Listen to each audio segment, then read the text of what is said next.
Bonjour à toutes, bonjour à tous et bienvenue dans Milkshaker, le podcast qui agite les idées reçues sur l'allaitement. Je suis Charlotte Bergerot-Palisco, je suis la maman d'un petit garçon de bientôt 2 ans que j'ai allaité durant 1 an. Dans la vie, je suis ostéopathe spécialisée en périnatalité. Je m'occupe des femmes en général, de leur désir de grossesse à leur postpartum, des bébés et des enfants. Chaque jour, au cabinet, j'accompagne des mamans et leurs bébés vers un allaitement serein, en libérant les bébés des tensions qui les empêchent de téter correctement. Au fil des consultations, je me suis rendu compte que le principal frein à l'allaitement, c'est le manque d'informations, de partage d'expériences dans une société où l'allaitement n'est pas une norme.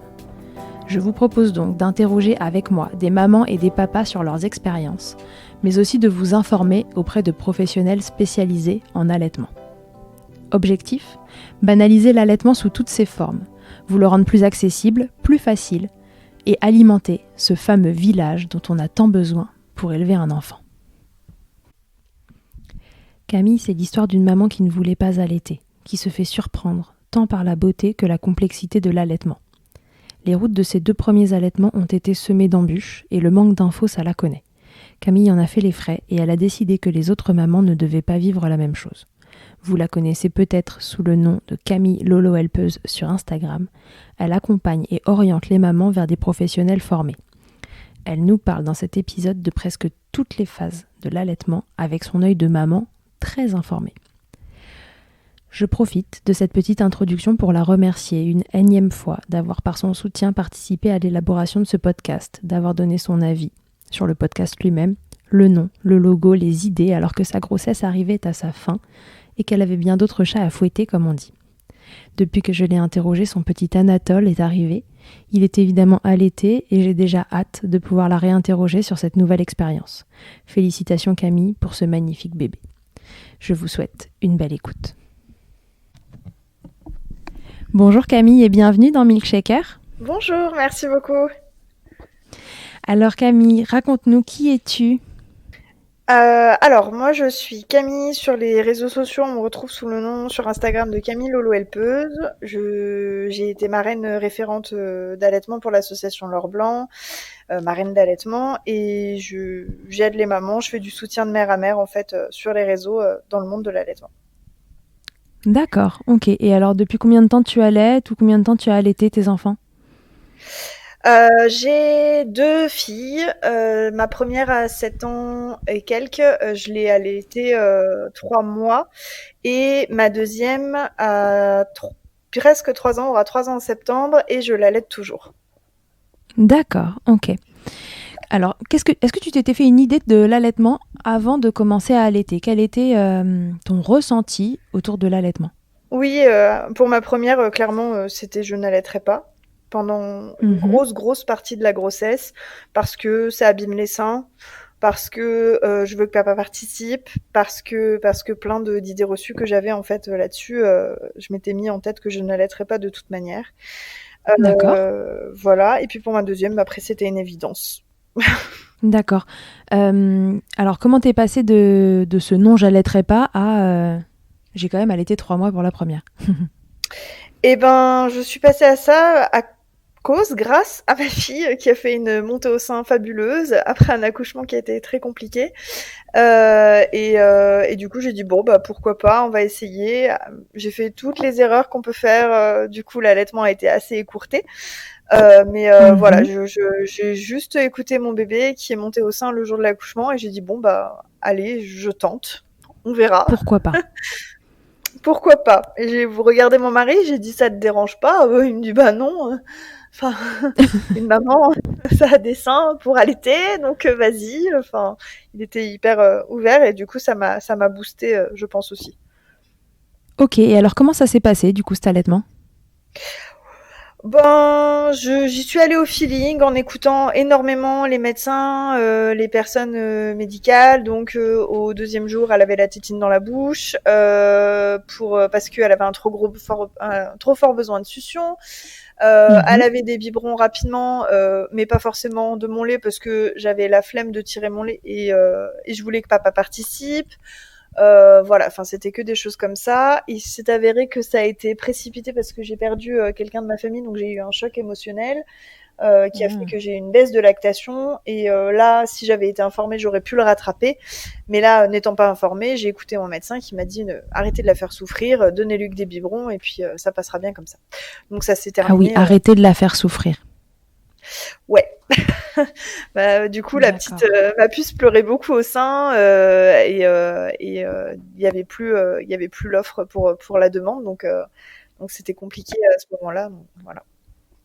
Et comment t'as tenu 3 mois? C'est au bout de ces 3 mois justement que t'as eu cet événement traumatisant qui... Ouais. Mais ça s'est fait quand même assez petit à petit. Hein. Petit à petit, il y a les tétés qui étaient remplacés quand même par des biberons. J'étais plus sur un allaitement mixte au bout de 2 mois que sur un allaitement. J'étais plus sur un allaitement exclusif au bout de 2 mois. Et puis ça se serait fait sûrement plus tard. Là, ça a été précipité par le fait que j'ai eu une baisse de lactation suite à ce choc émotionnel. Mais quoi qu'il arrive, c'était en route pour un sevrage. D'accord, ok. T'avais des douleurs ou non? C'est Jamais. simplement que ça s'est pas bien mis en place. T'as jamais eu mal? Non, j'ai jamais eu mal. J'ai jamais rien eu. Et ça aurait pu être un allaitement idéal parce que ma fille n'avait pas de frein restrictif et ça, je l'ai appris qu'après, en fait. Ça aurait pu être parfait.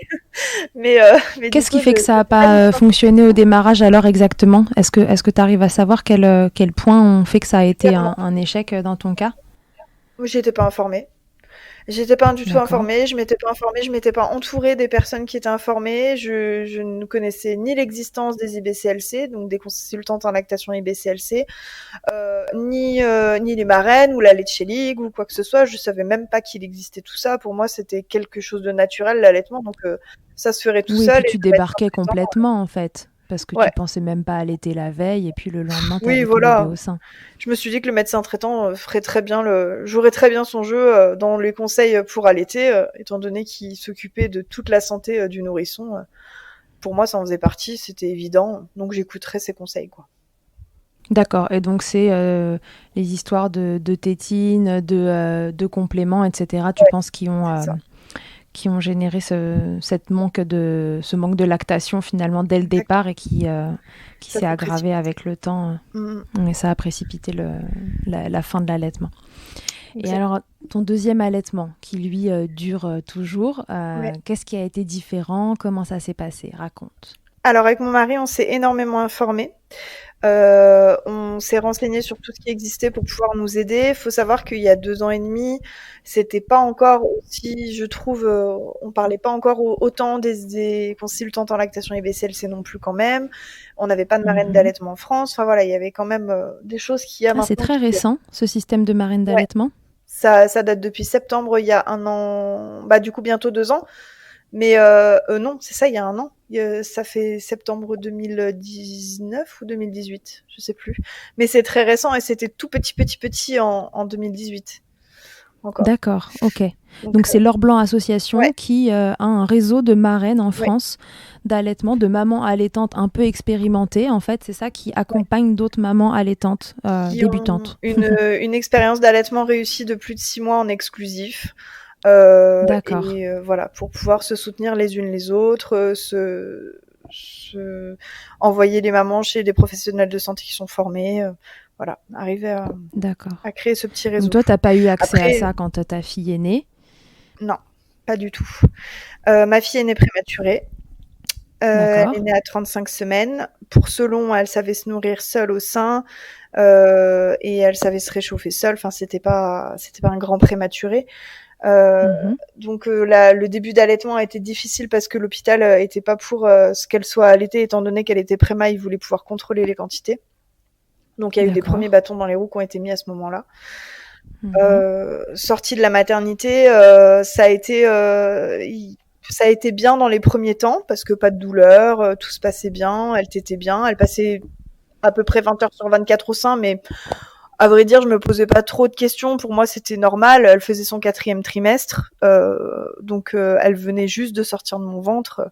Voilà, je me posais pas de questions. Et puis au fur et à mesure, la prise de poids a commencé à chuter jusqu'à arriver à du 4 grammes par jour au lieu de du 20 à 30 grammes attendu. D'accord. Donc là, les médecins m'ont dit complément, etc. Mhm. Et c'est une association québécoise qui m'a aidé à trouver le problème et m'orienter vers des professionnels de santé pour pouvoir diagnostiquer les freins restrictifs en fait de ma fille, qui avait des freins D'accord. postérieurs. Donc en gros, elle avait des difficultés de succion avec une mauvaise mobilité de sa langue qui fait qu'elle stimulait mal la lactation et du coup recevait pas assez de lait. En gros.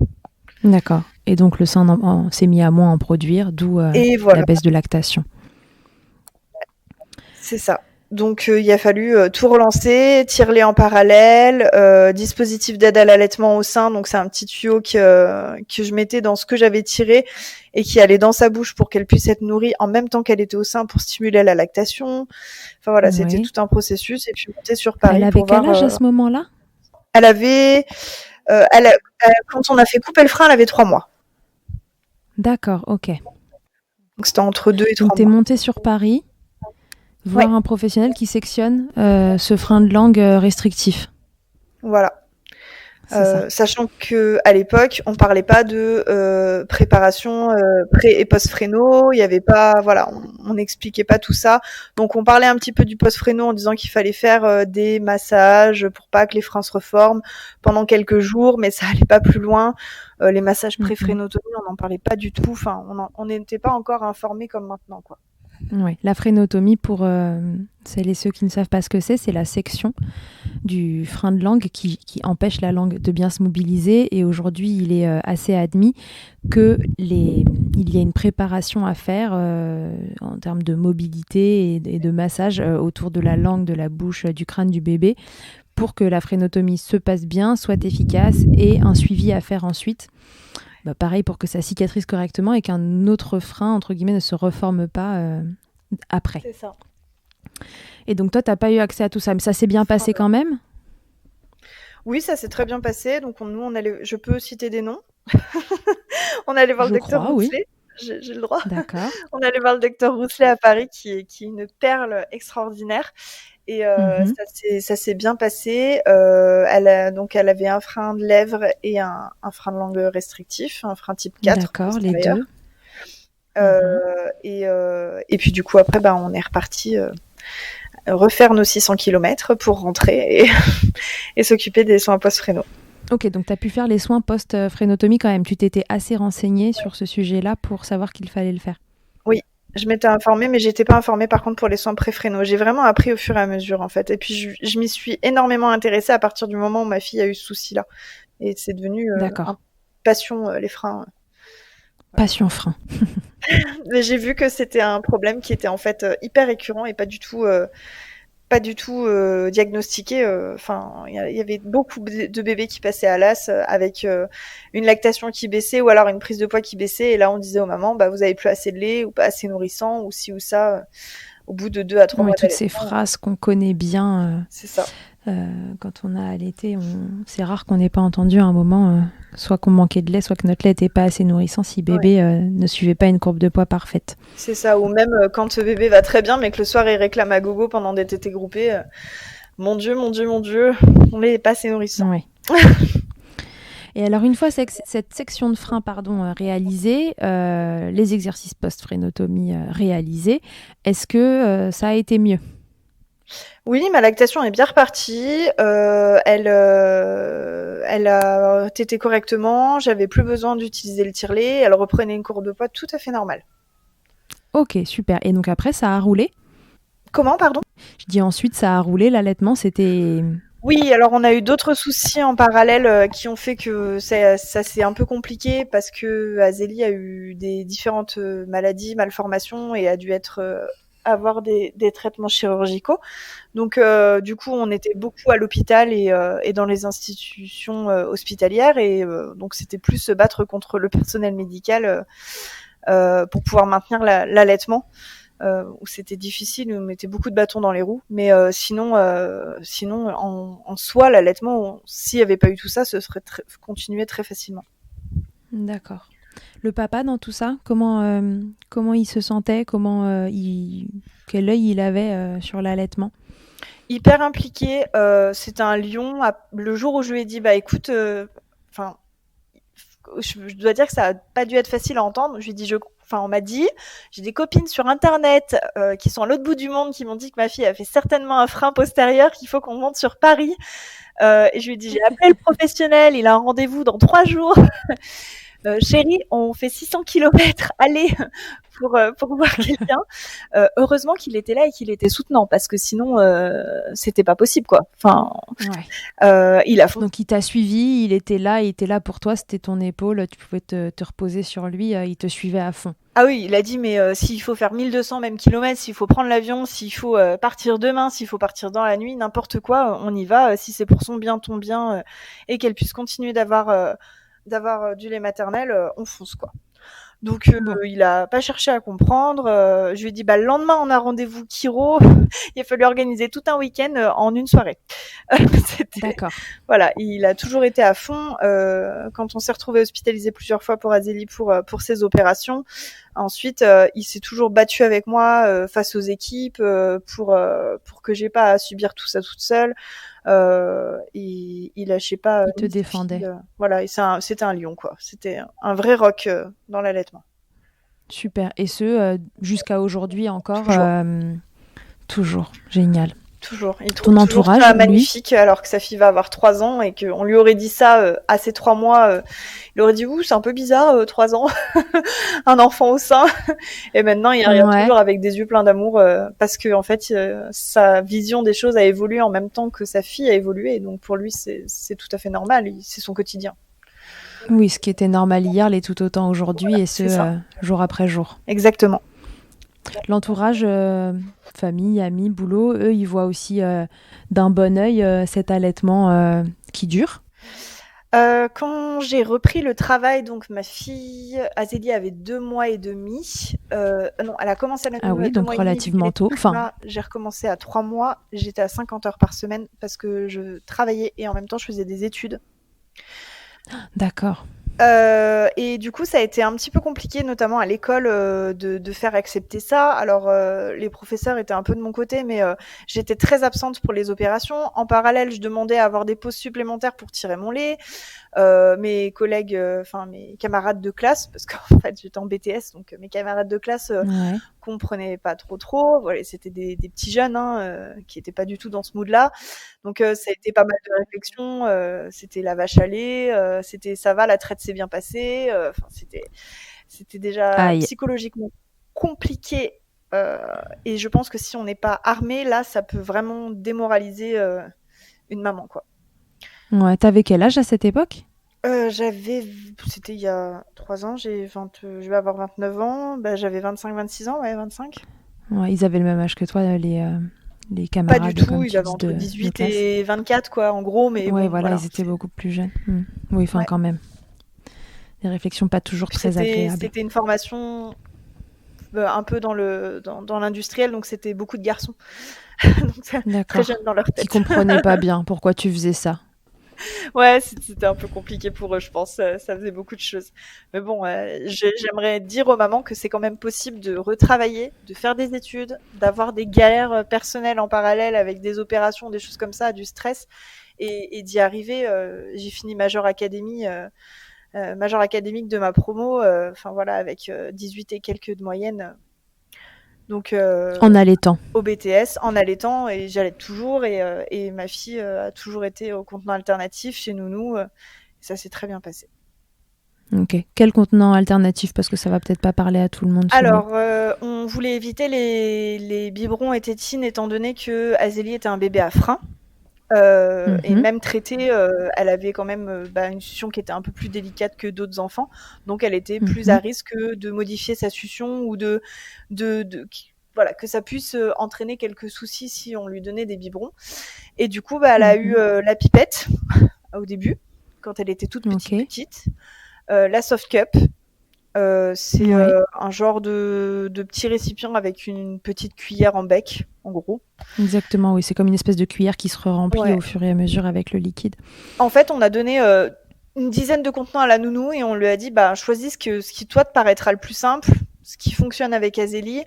Voilà, c'était pas moi qui allais habituer Azélie à un contenant alternatif, c'est la nounou qui a décidé et qui a évolué. En fait, les contenants ont évolué avec Azélie. Ok. Après, elle a eu une tasse 360 arrêtée parce que je me suis fait mordre pendant des mois derrière. C'était très D'accord. compliqué. Elle reproduisait exactement avec sa mâchoire supérieure ça sur mon sein. Donc, ce qu'elle faisait comme D'accord. mouvement pour pouvoir boire à sa tasse. Et donc, du coup, après, on est passé au verre. Tout simple. Et si on avait su, je pense qu'on aurait essayé dès le début parce qu'elle était tout à fait capable, même à 3 mois, de boire au petit gobelet à la baby cup.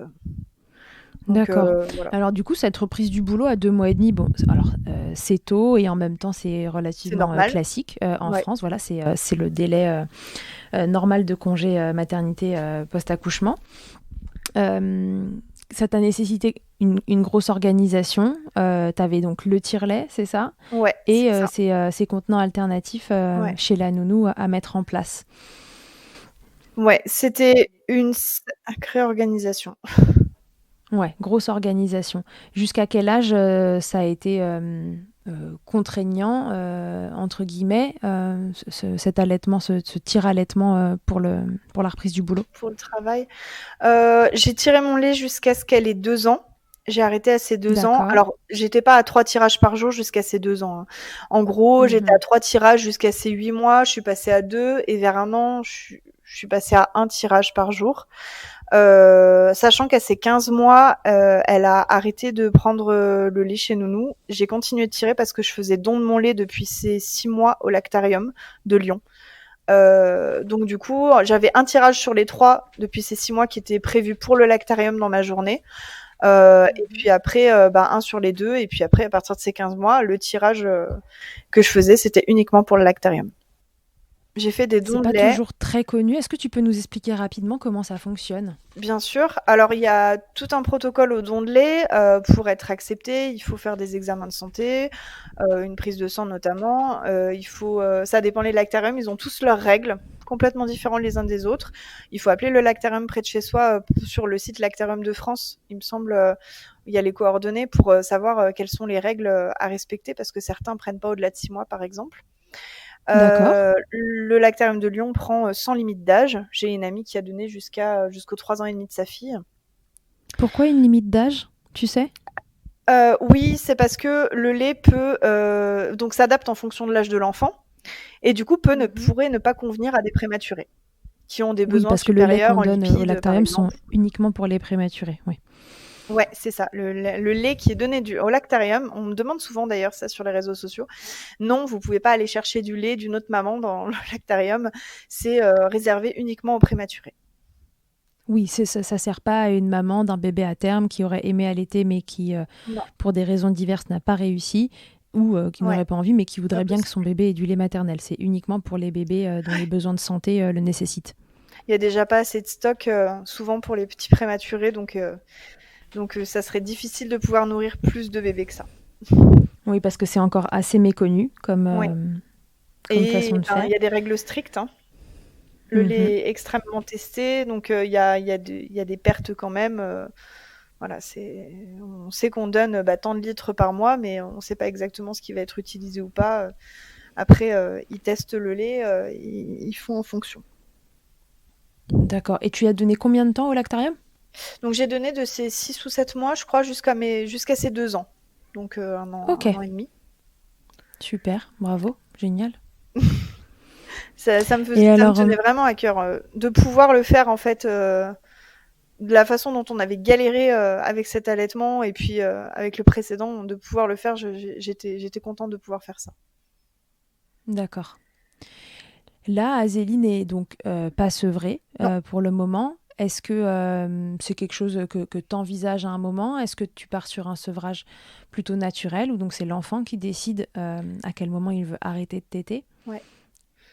Je m'étais pas trop mis de deadline parce que, étant donné que je suis tombée enceinte fin d'année dernière, je Mhm. m'étais dit qu'avec la grossesse, ben, je pouvais pas prévoir ce qui allait se passer. D'accord. Si elle allait arrêter précocement de manière induite, si voilà, je rêvais d'un sevrage naturel, mais j'avais arrêté de me mettre des deadlines dans la tête et je me suis dit bah on verra bien déjà jusqu'où on va. C'est déjà beau d'avoir allaité plus de 2 ans. J'étais déjà très contente. Mhm. Et Donc comment ça se voilà, passe cet allaitement pendant la grossesse? ça a été chaud. Ça a été chaud patate. Maintenant, ça va. On a trouvé notre petit rythme tranquille. Mais les douleurs du début, c'était vraiment très très dur. D'ailleurs, ça a entraîné de ma part, on est passé sur un allaitement à l'amiable et plus du tout sur un allaitement à la demande. Parce que D'accord. c'était même pas envisageable qu'elle tète 40 fois par jour avec des douleurs comme ça, qui sont complètement hormonales et normales, hein, mais à supporter, c'était Oui, très c'est dur. normal d'avoir mal à l'allaitement durant la grossesse. Parce que l'allaitement pendant la grossesse, c'est quelque chose de très mal renseigné. Enfin, Ouais, on ne trouve pas beaucoup d'informations à ce sujet-là. Donc, c'est donc normal d'avoir des douleurs si c'est on allait pendant possible. sa Toutes les femmes grossesse. n'ont pas mal. Mais Mhm. certaines ont des douleurs hormonales, comme d'ailleurs cette sensibilité au téton qu'ont certaines femmes quand elles sont enceintes sans même allaiter, hein. Sauf que là, ben, il faut D'accord. savoir qu'il y a un petit être humain qui vient téter et du coup, ben, ça peut faire un peu plus mal, quoi. C'est D'accord. Et donc, du coup, il y a eu un moment où tu as eu envie que ça s'arrête. Ah ouais, j'ai dit stop, c'est pas possible. Donc on a réduit le nombre de tétés. Je disais bah c'est pour le dodo uniquement, pour essayer de l'accompagner au mieux parce que quand même elle avait rien demandé. Elle avait pas demandé Mhm. ce petit frère et elle avait pas demandé à subir tout ça. Donc on a fait au mieux pour tout le monde, mais c'est vrai qu'on a quand même restreint le nombre de tétés. Et puis derrière j'ai fait une aversion. Mhm. C'est-à-dire que hormonalement, à un moment donné dans la grossesse, les femmes peuvent être amenées à avoir le sentiment de rejet total pendant la tétée de l'enfant qui tète. Euh, D'accord. voilà. C'est physique, Ouais, vraiment? Tu as besoin de c'est repousser l'enfant? c'est viscéral. C'est un sentiment de colère, on s'en veut énormément alors qu'on peut rien contrôler. C'est complètement normal et de ressentir ce genre de choses et il faut pas culpabiliser de ressentir ça, mais on s'en veut énormément et sur le coup on pourrait taper contre le mur quoi. Enfin c'est vraiment c'est vraiment de la colère, de la haine, c'est du repousser l'enfant, quoi. On a juste envie de C'est repousser et que ça viscéral. s'arrête. Et la tétée est terminée, hop, tout part. Tous ces sentiments s'en vont. Ah ouais, ça a duré combien de temps, ça, pour toi? Ça a duré au bien jusqu'au début du troisième trimestre. Ouh! Ah oui, ça fait Ouais, long. c'était long. Et encore, il y en a certaines, ça dure tout le long et ça dure même après. Il y en a certaines, ça s'arrête, ça revient.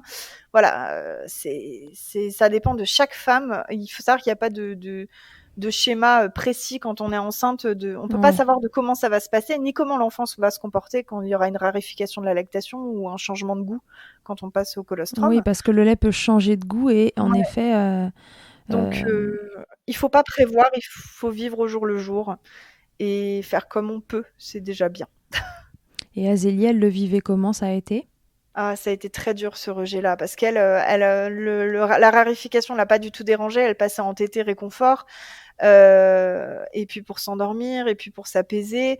Elle voyait que j'étais en colère. Alors du coup, j'ai essayé de beaucoup lui parler pour lui expliquer que c'était pas de sa faute. Mais alors, c'est difficile de trouver les mots pour pas qu'elle en veuille non plus au bébé qui est dans le ventre.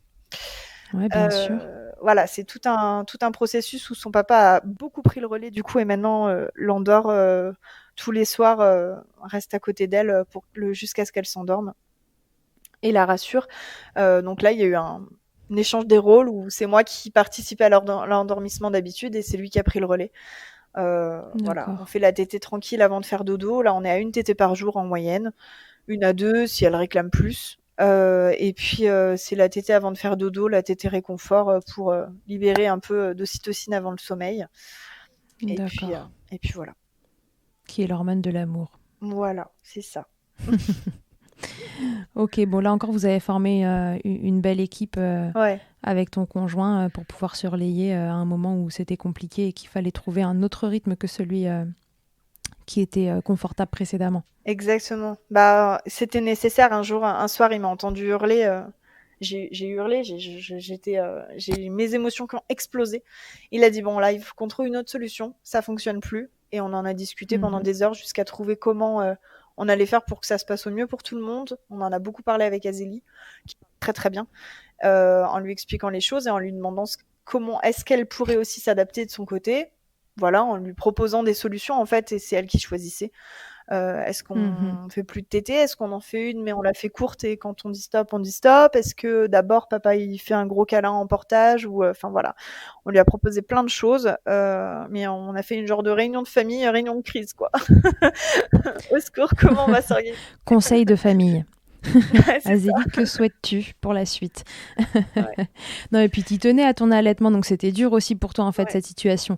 Là où C'était peut-être une autre terrible. maman aurait décidé que c'était le moment de sevrer et l'aurait induit, toi c'était pas ton envie en plus, donc tu voulais continuer, mais physiquement c'était hyper dur.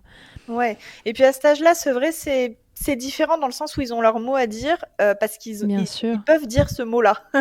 Donc ils Mm. savent quoi dire, ils savent dire non mais c'est mon tété en fait. Ouais. C'est voilà, elle a rien d'autre, elle a jamais eu de doudou, elle a jamais ressenti le besoin d'avoir un objet de transfert et du coup ben c'est son tété quoi. Donc quand je lui ai Ouais, expliqué c'est que le pour elle, il petit n'y a pas frère, de raison que ça s'arrête. ouais c'est ça. Pourquoi ça s'arrête? Qu'est-ce que j'ai fait? Quand je lui ai expliqué que le petit frère allait téter, alors là, qu'est-ce que j'avais pas dit? Qu'est-ce que j'avais pas dit? Bon, du coup, il y a encore un peu de boulot avant que le Ouais, petit arrive on y va pour faire petit à comprendre petit. que maintenant il va falloir partager. C'est ça. Alors là, elle explique que le tété gauche, c'est le sien, le tété droit, c'est celui du bébé. Ça change tous les jours. Des fois, il a pas le droit, il aura le droit de manger des purées de carottes à la naissance. Donc voilà, on discute. Va On essaie falloir de le négocier. diversifier à 1 mois et demi. C'est ça. Ok. Bon, alors ces expériences d'allaitement, Camille, qu'est-ce que ça a changé pour toi? Qu'est-ce que ça a fait évoluer dans ta vie? Parce que je sais Absolument que ça tout. a fait évoluer plein de choses. Ça a tout changé dans le sens où ça m'a fait évoluer sur ma manière de voir la maternité. Où j'étais dans un schéma ultra classique, je me posais pas de questions. Ma mère a fait comme ça, je ferai comme ça. Mes grands-mères ont fait comme ça, je ferai comme ça. Je suivrai le schéma classique. Et là, je me Elles suis n'avaient pas allaité, ta mère et ta grand-mère? non, non, non, c'est l'allaitement, c'est pas. C'était pas J'ai une pas du norme. tout de schéma familiaux dans ce sens-là. Ok. J'avais d'ailleurs, je pense, jamais vu quelqu'un allaiter. C'était pas Mhm. quelque chose forcément de Ça t'est naturel. vraiment tombé dessus avec cette tétée d'accueil C'est ça, de ta exactement. première fille. Et puis, du coup, je me suis intéressée à tout ce qu'il y a autour, donc maternage proximal. J'ai dû revoir toutes mes façons de penser parce que, ben, qui dit allaitement dit mode survie au tout début, cododo. Et là, je me suis dit, oh là là, cododo, je vais jamais m'en sortir. Ma première, pas du tout, a pas du tout été maternée. J'ai fait toutes les erreurs qui sont pour moi des erreurs hein, dans ma vision des choses à moi, dans ma Oui, famille. bien sûr, dans ton référentiel. Exactement pour moi, qui ont été des erreurs pour Eileen, où j'ai rectifié le tir, j'apprends tous les jours et il y a plein d'erreurs que j'aurais fait pour Azélie que je ne referai pas, où je vais changer encore une fois, j'apprends quotidiennement, mais c'est l'allaitement qui a fait que je me suis renseignée et qu'on a essayé, différentes choses, je pense. On pourrait dire que ça t'a permis d'ouvrir les écoutilles. Ouais, exactement, de me poser des questions et de me rendre compte que, ben, c'était peut-être pas du tout cuit et que, Ouais, ça m'a appris à être maman, à moi. ça t'a appris à être maman, c'est joli. Bah, je dis toujours que c'est mes filles qui m'élèvent. C'est vrai que c'est exactement ça. C'est elles qui m'élèvent et qui m'élèvent quotidiennement parce que c'est vraiment dur d'être parent. Et plus on les écoute, plus c'est facile. C'est Catherine Guéguen qui dit ça. On n'a jamais dit que c'était facile d'être parent. Non. Ça va être dur, oui. C'est tellement vrai. C'est tellement vrai. C'est beaucoup de remise en question. C'est énormément de doutes. C'est tout le temps douter. Beaucoup Ouais. douter, ouais. Mais avancer toujours. Ouais, exactement. Euh, Est-ce qu'on pourrait parler, en profiter pour parler de ton compte Instagram, Camille, parce que Ouais. je pense que les gens auront compris à travers l'interview que tu connais plein de choses, que tu es très renseignée. Et ça peut paraître un peu fou pour une maman comme ça qui n'était pas du tout à la base d'en savoir autant. Alors raconte-nous, parce que c'est donc ces allaitements qui ont mené à ton compte Instagram et à ce que tu fais aujourd'hui pour les autres mamans. Et je trouve que ce serait cool que tu nous en parles.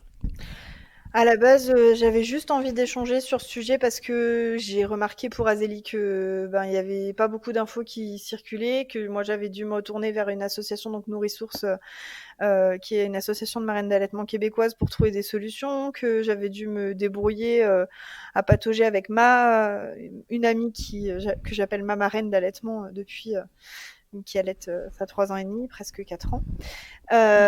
Et du coup, je me suis dit, bah, pourquoi pas partager un petit peu tout ce que je vis.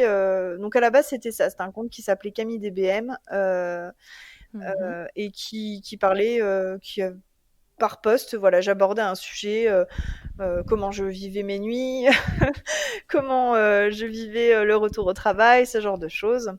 Et La puis, maternité en général. ouais, voilà, c'est ça. C'était plus un compte maman. Et puis, en fait, j'ai eu envie de partir sur quelque chose de beaucoup plus informatif.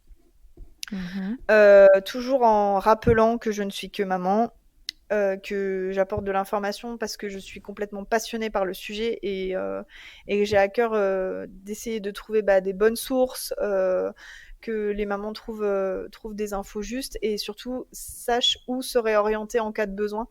Je suis plutôt partie maintenant dans ce deal-là de réorienter les mamans sur des professionnels de santé formés pour se faire accompagner, se faire entourer. Et je suis persuadée, mon credo, c'est qu'un plus d'informations et un allaitement qui est entouré et partagé, c'est un allaitement qui peut réussir, quoi. Ouais, t'as en fait juste pas envie t'as envie qu'il arrive au moins de mamans possible Ouais, ce qui t'est arrivé sur ton premier exactement. allaitement, finalement. Exactement. Je pense que c'est ça. J'avais besoin de ce partage d'expérience-là. Et du coup, je me suis mise en quête de rechercher des professionnels de santé comme toi qui s'intéressent à l'allaitement, qui s'intéressent aux freins restrictifs, qui s'intéressent à plein de choses, qui se forment, qui sont toujours là, toujours présents pour les mamans et dans la bienveillance.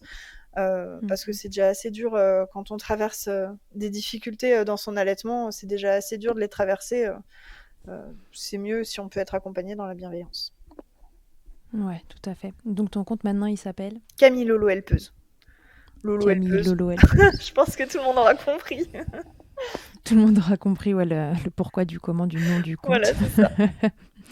Donc voilà, pour résumer, Camille, un nombre incalculable de mamans la contactent pour avoir des conseils rapport aux problèmes qu'elles rencontrent durant leur allaitement. Puis Camille, elle essaye de faire un premier tri, elle émet éventuellement des hypothèses, mais à aucun moment elle fait de Ouais, diagnostic. exactement. Et puis elle réoriente aussi via l'Or Blanc Association Ouais, vers un réseau de professionnels qu'elle sait bien formés sur ces sujets-là et qui vont pouvoir vous accompagner quelles que soient les difficultés autour de l'allaitement. ouais, en règle générale, c'est ça. J'essaie de donner des contacts de marraines d'allaitement dans leur département, de professionnels de santé qui sont formés ou informés ou sensibles à l'allaitement maternel. Voilà, les IBCLC autour de chez elles, qu'elles puissent se sentir entourées et qu'elles aient un petit carnet d'adresses. Je les encourage vraiment à se faire ce petit carnet avant même l'accouchement Ouais. pour avoir tout ce qu'il faut le jour J si elles en ont besoin. Toi, tu leur conseilles de se préparer Ouais. avant l'accouchement? En fait, je me dis que plus on est informé, plus on est préparé, mieux ça peut se passer. Si le jour J, on se rend compte que bébé tète pas ou tète mal et qu'on a mal à la maternité, prendre son téléphone, dire allô. Je prends l'exemple de Catherine parce qu'on connaît toutes les deux Catherine. Je pense Mhm. beaucoup à elle, qui est IBCLC Catherine Fontenelle. dans la région parisienne. Allô Catherine, au secours, du coup, ça se passe pas comme prévu mon allaitement, est-ce qu'on peut se voir à la sortie de la maternité? Et déjà, elles sont plus sereines en se disant, je vais être entourée, quoi. Ouais, Je serai je pas sais que toute j'ai seule. quelqu'un qui va pouvoir m'accompagner là-dedans. Voilà, il y a des solutions, je serai pas en panique. Et puis avoir une marraine en se disant, à 23h, j'envoie un message, bon, il a 3 semaines, ça fait 4 heures qu'il est au sein, là, j'en peux plus, je veux tout arrêter, il a trop Est-ce que j'ai faim. encore assez de lait? Ouais, c'est ça. Est-ce que tu penses Et pas du que coup, mon la lait, il le marraine nourrit qui pas peut assez? répondre, mais Voilà. t'inquiète pas, tu veux qu'on s'appelle? Voilà, enfin, c'est tout un processus. Je me dis que plus on est accompagné dans ces premiers moments-là, dans ces premières semaines, ces premiers mois, mieux ça peut se passer. Yes. Ok, merci beaucoup Camille. De rien, merci beaucoup. Est-ce qu'on aurait pu oublier quelque chose dont tu aurais envie de nous parler? Je crois que il y avait des petites questions à la fin dont tu m'avais parlé. par rapport Ah, mais bien sûr, l'interview Fast Milk. Ne t'inquiète pas, tu vas pas y couper. Je vais trop vite, là. Non, t'as essayé de finir avant l'heure. Pardon, je me fais gronder. Non, on va faire l'interview Fast Milk. Très bien. Si tout a été dit avant, alors Je on crois y va. que c'est bon, hein.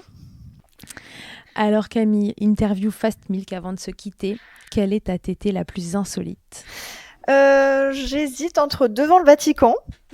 C'était quand même pas mal. Et à l'intérieur du Colisée, on s'est retrouvés 3 mamans allaitantes sur un banc de bambins. Donc il y avait plus d'1 an, 2 Italiennes et moi-même. Et ça, j'ai trouvé ça juste dingue. C'était trop bien. Vous avez pu échanger ?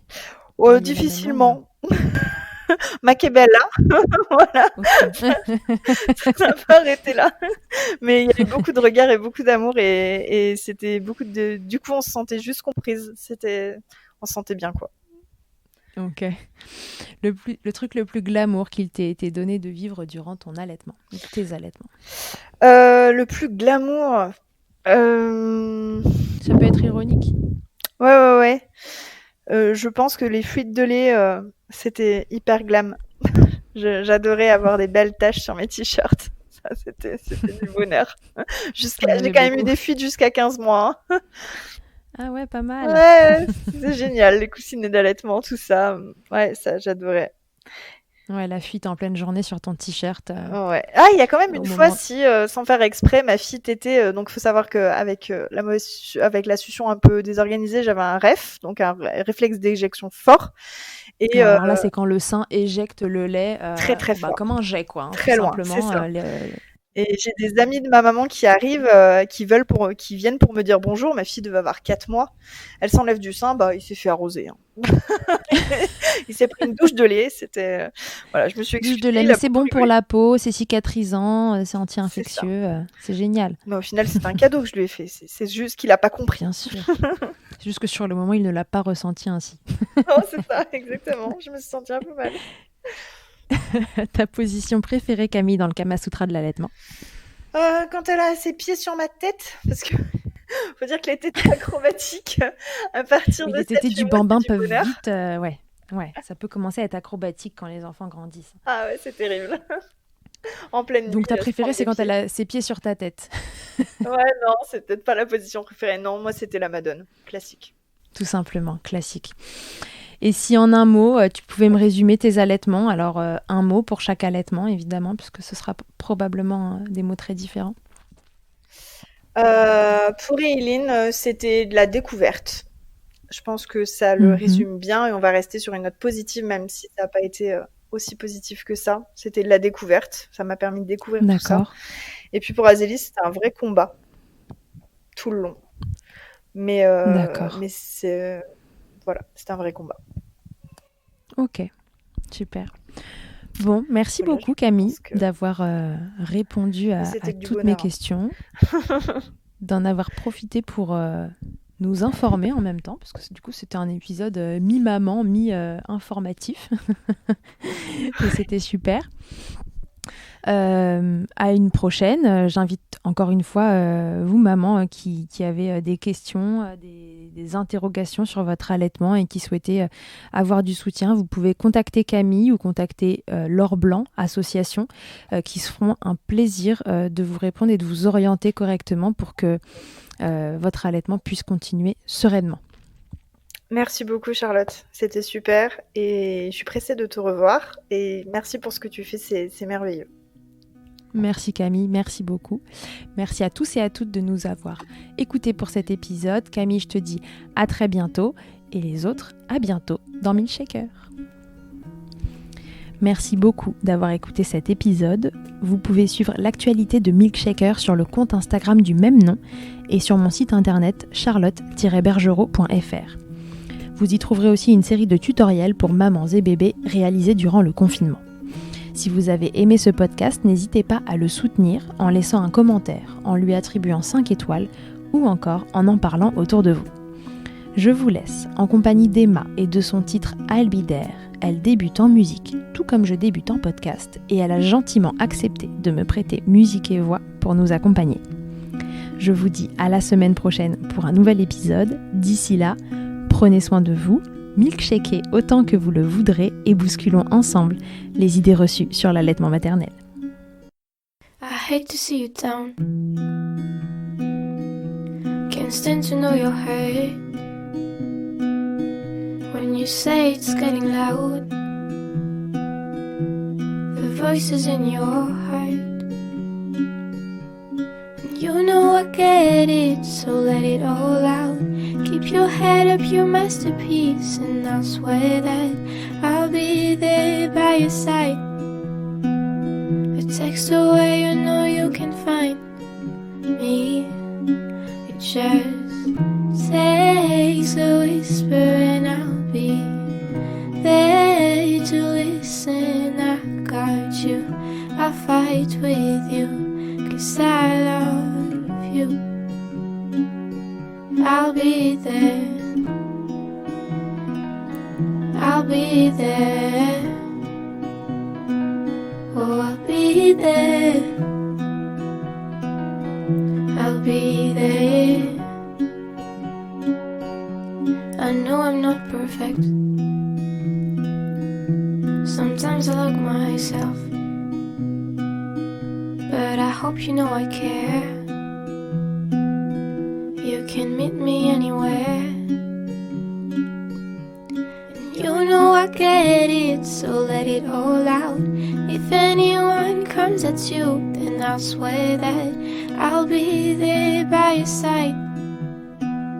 A text away, you know you can find me. It just takes a whisper and I'll be there to listen. I got you, I'll fight with you, 'cause I love you. I'll be there, I'll be there, oh I'll be there, I'll be there. Just me every time I have you back, and I know that you do the exact same for me. Side by side, don't even need to talk. You know I get it, so let it all out. Keep your head up, your masterpiece, and I'll swear that I'll be there by your side. A text away, you know you can find me. It just takes a whisper and I'll be there to listen. I got you, I'll fight with you, 'cause I love you. I'll be there, I'll be there, so I'll be there, I'll be there.